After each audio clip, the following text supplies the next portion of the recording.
Hello everyone. हम कक्षा 10 के सैंपल पेपर 2023 को पढ़ रहे थे, जिसके अंतर्गत हमने 1 मार्क्स के क्वेश्चन सभी कंप्लीट कर लिए थे। आज हम 2 मार्क्स वाले क्वेश्चन को सॉल्व करेंगे। तो आइए शुरू करते हैं सॉल्व करना।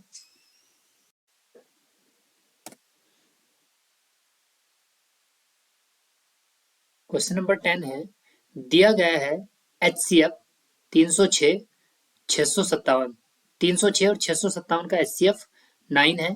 ज्ञात कीजिए एलसीएम 306 और 657, अर्थात ये दो संख्याएं हमें गिवन है, इनका HCF 9 है और इनका हमें एलसीएम हमें फाइंड करना है। तो इसके लिए हम सॉल्यूशन दी गई संख्याएं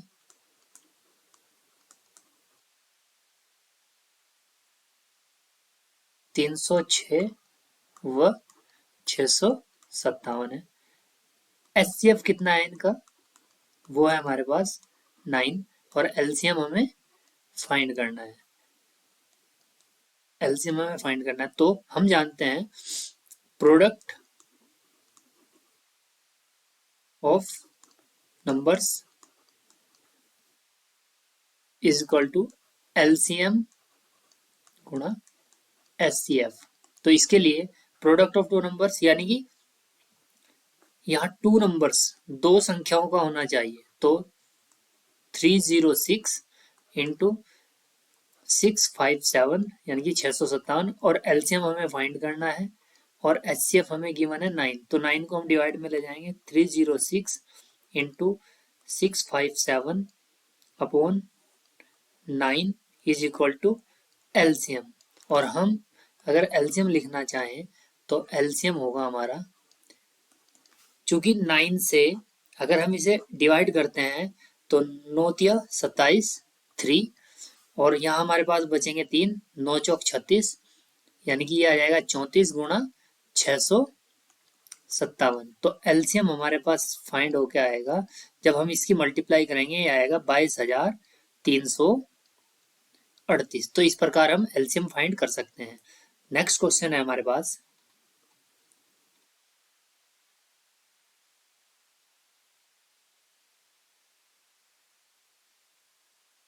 एक द्विघात बहुपद ज्ञात कीजिए जिसके शून्य का योग -3 है और गुणनफल 2 है। तो हम मान लेते हैं सॉल्यूशन में, माना दो शून्य अल्फा व बीटा है। तो दिया क्या है, अल्फा प्लस बीटा यानी कि शून्यकों का योग दिया है -3 और गुणनफल अल्फा बीटा अर्थात इनका गुणनफल दिया है हमें 2। तो जब इसे हम सॉल्व करेंगे तो बहुपद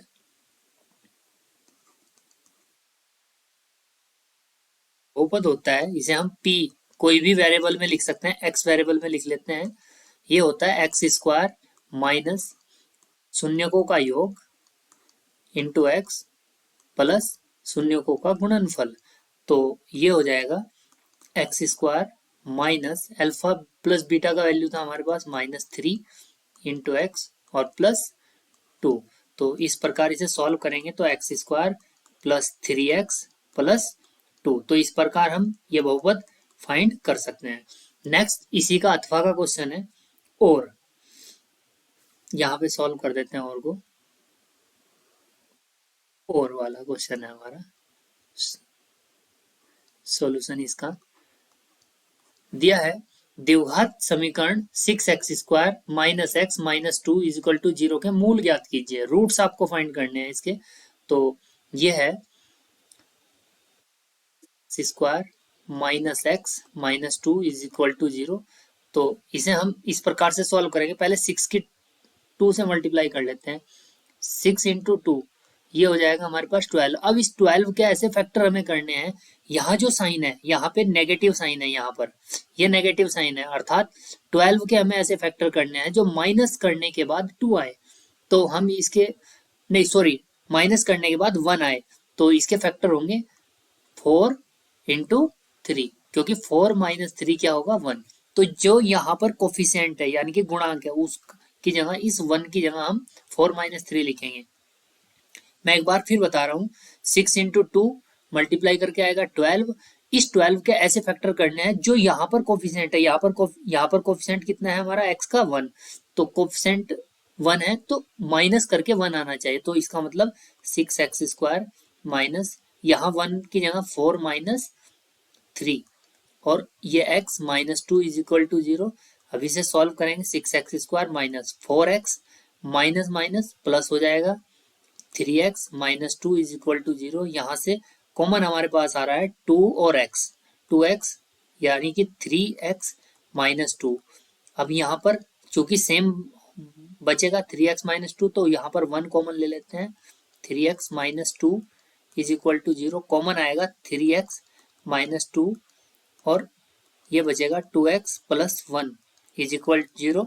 तो 3x minus 2 is equal to 0, तो x इज इक्वल टू आ जाएगा 2, इधर जाएगा 2 और 3 डिवाइड में, और दूसरा 2x plus 1 is equal to 0, तो x इज इक्वल टू आ जाएगा माइनस 1/2।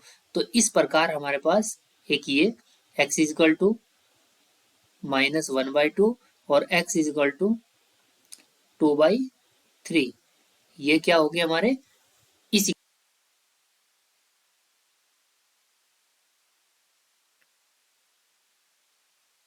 क्वेश्चन नंबर 12 है, यदि tan 2a is equal to cot a minus 18, जहां 2a एक न्यून कोण है, तो a का मान ज्ञात कीजिए। तो इसे सॉल्व करने के लिए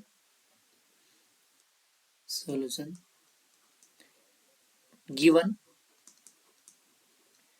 tan 2a is equal to cot a minus 18 degree में।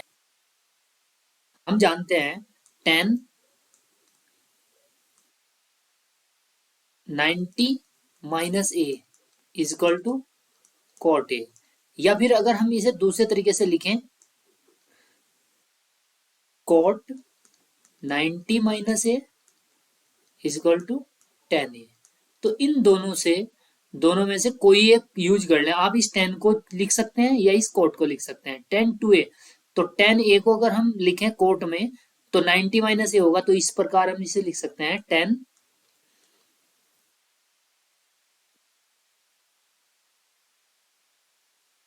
लिख सकते हैं cot 90 माइनस 2a और इक्वल में हमारा cot a minus 18 as it is रहेगा। अब इसे सॉल्व करें तो ये आएगा हमारा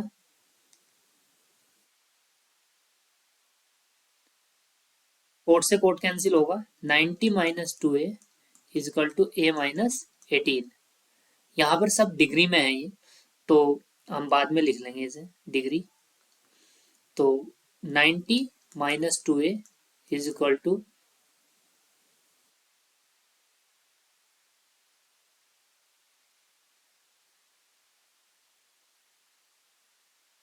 ये होगा, कोट से कोट कैंसिल होगा, 90 minus 2a is equal to a minus 18 degree. तो 2a इधर लेके जाएं, 18 इधर, 90 plus 18 is equal to a plus 2a, और हम इसे लिख सकते हैं 3a is equal to 108 108 degree.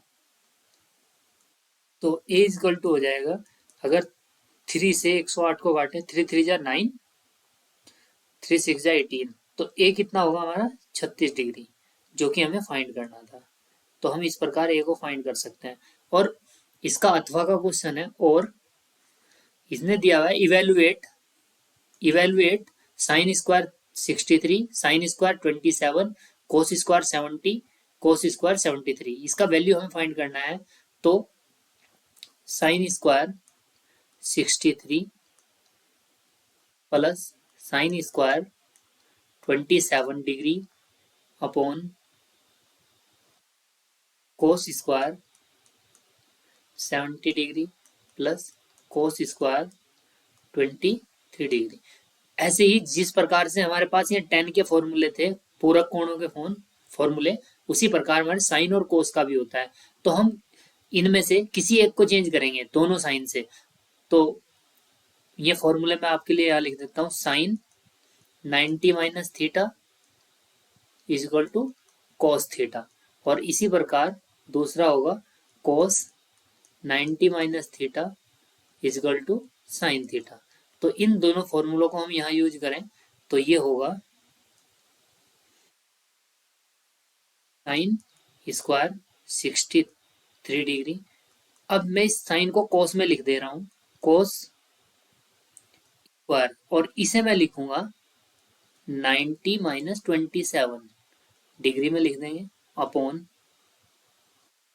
इसी प्रकार कोस स्क्वायर 70 डिग्री प्लस, इस कोस को मैं साइन में लिख लेता हूँ, साइन स्क्वायर 90 माइनस 23। एक बार फिर समझे इसे, चूंकि ये साइन स्क्वायर 27 है, हम देख रहे हैं अगर साइन को मैं कोस में लिखता हूं तो 90 माइनस थीटा हो जाता है। तो इसी प्रकार अगर कोस को साइन में लिखता हूं तो 90 माइनस थीटा होगा। तो इस प्रकार हमने इन्हें लिखा है। तो ये होगा साइन स्क्वायर 63 प्लस, और ये वाला कोस हमारा 90 माइनस 27, तो ये भी हो जाएगा cos square 63 upon cos square 70 degree, और साइन ये 90 माइनस 23, ये भी, तो ये 23 नहीं है, हम ये शुरुआत से ही गलत लेके चल रहे हैं, ये 73 है।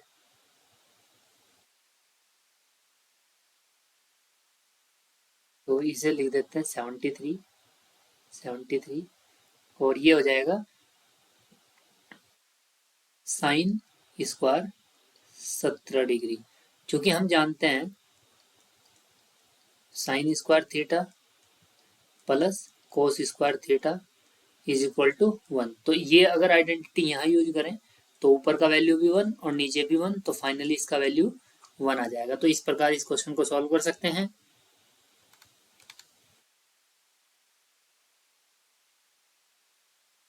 क्वेश्चन नंबर 13 है हमारे पास,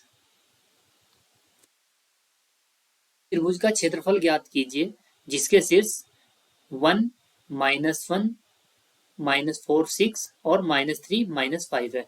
तो इसके लिए हम सॉल्यूशन देखते हैं इसका।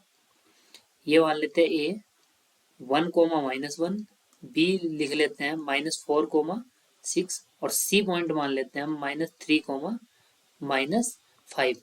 हम एक फॉर्मूला यूज करके करें या फिर हम एक इस तरीके से लिख लेते हैं, हम इन्हें पॉइंट्स को इस प्रकार लिखते हैं।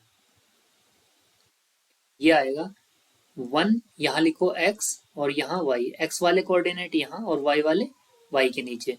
तो 1 -4 -3 1 कोमा -1 लिख लेते हैं, और -4 6 लिख लेते हैं, -3 -5, और अगेन जो पहले नंबर पे हमने लिखा है उसे दोबारा से लिख लेते हैं 1 -1। तो त्रिभुज ABC का क्षेत्रफल, तो हम इसे कैसे सॉल्व करेंगे, 1/2, पहले हम इनकी मल्टीप्लाई करेंगे कुछ इस प्रकार से, इस तरह से, और ऐड में लिखेंगे। तो 6 6, इसके बाद 5 चौक 20, प्लस आएगा और माइनस माइनस प्लस ही हो जाएगा 20, प्लस 3 3, माइनस माइनस प्लस, तो ये भी 3, और यहाँ पर हमारा माइनस आएगा। और अब हम मल्टीप्लाई कुछ इस प्रकार से करेंगे, इस साइड में इस प्रकार से। तो 4 4, ये भी 4 ही आएगा, और 6 18, प्लस पहले आना था तो माइनस के 18 ही रहेगा, और 5 5, वो भी माइनस के 5 है। अब इसे हम सॉल्व कर लेंगे, 1/2, 20 6 26 और 3 29, माइनस, और इसे सॉल्व करें 4 18 -5, तो 18 माइनस के 18 है, माइनस के 5 है, ये हो जाएगा हमारा 23, और 4 -23 तो 19, तो माइनस के 19 आएगा, तो इसे हम लिख सकते हैं प्लस के 19। अब इसे सॉल्व करें, 1/2 ये 9 9 18, 2 और 1 3 और 1 4 हो जाएगा। अब 2 से 48 को डिवाइड करेंगे, 2 2 2 जा 4 और 2 4 जा 8। तो इस प्रकार यूनिट स्क्वायर, इस प्रकार हम एरिया फाइंड कर सकते हैं। नेक्स्ट है, आप चाहो तो इसमें ये फॉर्मूला भी यूज कर सकते थे। त्रिभुज ए बी सी का क्षेत्रफल, हम जानते हैं त्रिभुज का क्षेत्रफल X Y minus Y, X Y minus Y plus X Y minus Y, मतलब 123, 231 और 312। अर्थात ये फॉर्मूला है x1 y2 minus y3 plus x2 y3 minus y1 x3 y1 minus y2। और इन्हें हम x1 y1 x2 y2 x3 y3 मान के सॉल्व कर सकते हैं। तो चलते हैं नेक्स्ट क्वेश्चन की ओर।